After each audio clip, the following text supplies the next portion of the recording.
আরে আব্বা আমি ফেল করেছি, আর 100 টাকা দাও তো গাঁজা কিনে খাবো। ও ভাই, আরে ভাই কি আর বলবো, আচ্ছা আমার ছেলের কথা কই। আমার সিয়াম সারাদিন বই নিয়ে ঘরের মধ্যে বসে থাকে, ঘরের মধ্যে এক চুল বেড়ায় না। আমি এতবার কই মনে একটু বাইরে যা, বাইরে যা, হেঁটে বেরিয়ে আয়।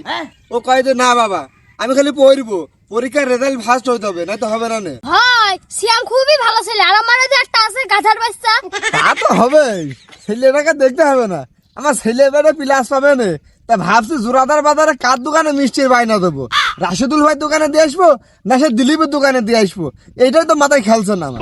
আপনি আছেন কয় কেজি মিষ্টি নিয়ে বইরে, আমার ছেলে পাস করবেন কি তা ঠিক নেই। ও যে গাধার বাচ্চা ও সারাদিন ঘুরে বেড়ায়, বলি বইটা নিয়ে একটু বয়ও বসে না। আল্লাহ ছেলে আমার একটা দিয়েছে, একদম শূন্য আসান ছেলে, এরকম ছেলে বইতে ঘরে ঘরে খুঁজে পাওয়া কষ্ট আছে। হ্যাঁ আমার ছেলের জন্য একটু দোয়া করেন যেন পাস করে, আমার ছেলের নামে খুব টেনশন আছে।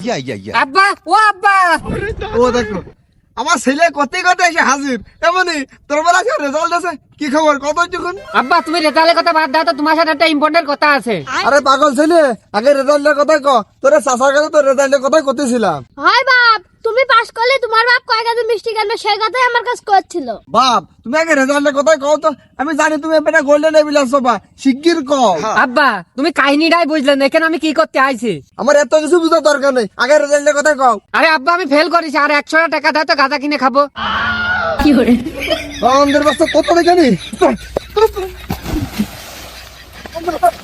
মিষ্টি কিনে মিষ্টির বাইরে দেখছো কি নাই।